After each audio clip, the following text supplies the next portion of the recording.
I think at that stage, it's all about finding customers, getting like those initial customers on board and getting paying customers, especially now I'm speaking mostly for the B2B space, which I'm the space that I live in. But instead of chasing VC capital, chase customers, chase paying customers. That's where you will get the real feedback. So I think that's really, I see a lot of founders go wrong in that regard, that they chase VC capital, but they should really be chasing the first paying customers and get MR and feedback from those.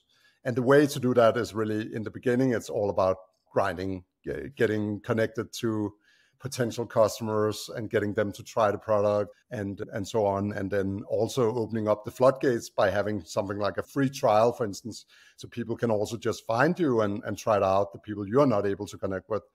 I think a lot of people are afraid to open up and keep things behind a wait list for too long. So it's really about opening up the floodgates, but also grinding a bit to get those early customers and get them to pay.